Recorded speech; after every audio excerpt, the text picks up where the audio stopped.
بسم اللہ الرحمن الرحیم. رسپیکٹڈ ویورز، السلام علیکم.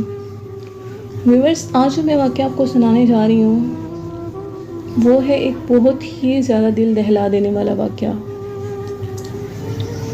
حضور اکرم صلی اللہ علیہ وآلہ وسلم جب معراج میں بیت المقدس کی طرف جاتے ہوئے مصر کے قریب ایک مقام سے گزرے تو انہیں نہایت ہی اعلیٰ اور زبردست خوشبو آنے لگی.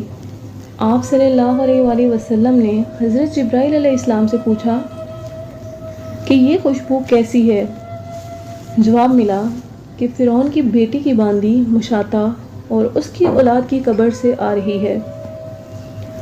پھر حضرت جبرائیل علیہ السلام نے اس کا قصہ بیان کیا کہ مشاطہ فرعون کی بیٹی کی خادمہ تھی اور وہ خفیہ طور پر اسلام قبول کر چکی تھی. ایک دن فرعون کی لڑکی کو کنگھی کرتے ہوئے اس کے ہاتھ سے اتفاقاً کنگھی گر پڑی. وہ اٹھانے لگی تو اس کی زبان سے بے ساختہ بسم اللہ نکل گیا. اس پر شہزادی نے کہا کہ تو نے آج عجیب کلمہ بولا ہے.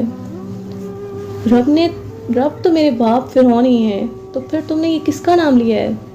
اس نے جواب دیا، فرعون رب نہیں بلکہ رب وہ اللہ ہے جو مجھے اور تجھے اور خود فرعون کو روزی دیتا ہے. شہزادی نے کہا، اچھا تو میرے باپ کے سوا کسی اور کو بھی اپنا رب مانتی ہو؟ اس نے جواب دیا، ہاں میرا، تیرا اور تیرے باپ سب کا رب اللہ ہی ہے. شہزادی نے اپنے باپ سے کہلوایا.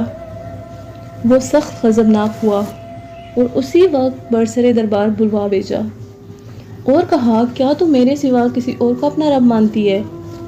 اس نے کہا کہ میرا اور تیرا رب اللہ ہی ہے جو بلندیوں اور بزرگی والا ہے. فرعون نے اسی وقت حکم دیا کہ تانبے کی جو گائے بنی ہوئی ہے اس کو خوب تپایا جائے اور جب بالکل آگ جیسی ہو جائے تو اس کے بچوں کو ایک ایک کر کے اس میں ڈال دیا جائے. آخر میں خود اسے بھی اسی میں ڈال دیا جائے.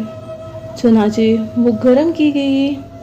جب آگ جیسی ہو گئی تو حکم دیا کہ اس کے بچے کو ایک ایک کر کے اس میں ڈالنا شروع کرو. اس نے کہا، بادشاہ ایک درخواست میری منظور کر دو، وہ یہ کہ میری اور میرے ان بچوں کی ہڈیاں ایک ہی جگہ ڈال دینا. اس نے کہا، اچھا تیرے کچھ حقوق ہمارے ذمہ ہیں اس لیے یہ منظور ہے. اس کی دونوں بچیاں اس کی آنکھوں کے سامنے ڈال دی گئیں اور وہ فوراً جل کر راکھ ہو گئیں. پھر سب سے چھوٹے کی باری آئی جو ماں کی چھاتی سے لگا ہوا دودھ پی رہا تھا. فرعون کے سپاہیوں نے اسے گھسیٹا تو اس نیک بندی کی آنکھوں تلے اندھیرا چھا گیا.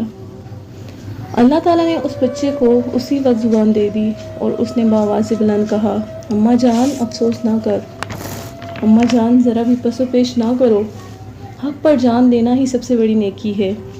چنانچہ انہیں صبر آ گیا، اس بچے کو بھی صبر آ گیا اور آخر میں ان کی ماں کو بھی اسی آگ میں جلا کر مار دیا. یہ خوشبو کی مہکیں اسی کے جنتی محل سے آ رہی ہیں. سبحان اللہ. امید ہے آپ کو آج کی یہ واقعہ پسند آئے گا. شکریہ.